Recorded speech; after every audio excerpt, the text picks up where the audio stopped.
دفنا دو ذرا آگ جنازے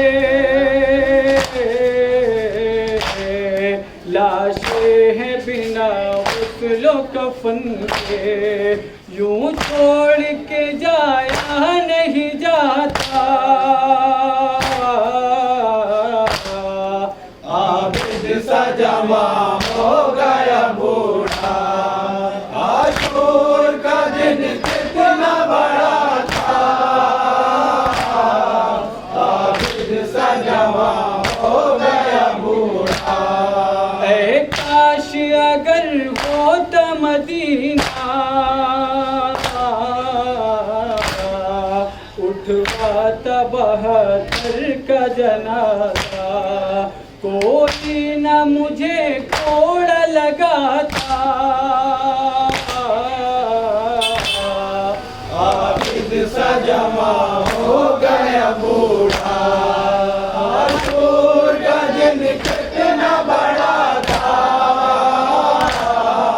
عابد سا جوان ہو گیا بوڑھا جو 11 محرم کا تھا منظر وہ آج مبارک ہے لب پر خود عاشق شبیر پکارا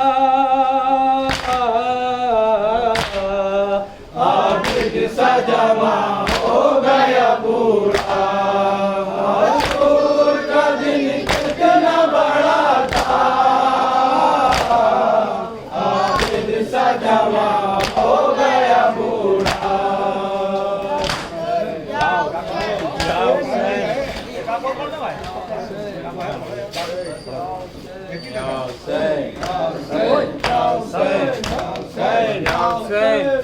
کربلا میں عصر تک کیا رہ گیا کربلا میں عصر تک کیا رہ گیا کربلا میں عصر تک کیا رہ گیا کربلا میں عصر تک کیا رہ گیا بے کسی اور ابن زہرا رہ گیا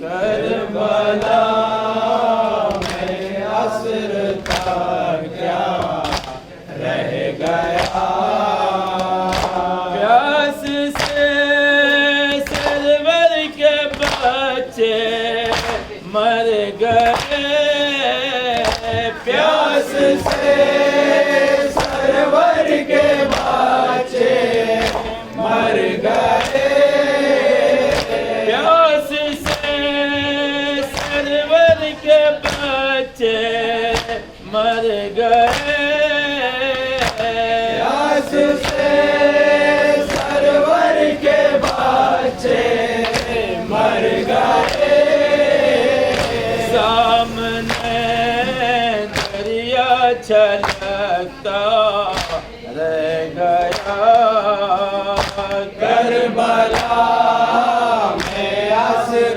تک کیا رہ گیا چادر سیدانیوں کی چھن گئی چادر سیدانیوں کی چھن گئی چادر سیدانیوں کی چھن گئی چادر سیدانیوں کی چھن گئی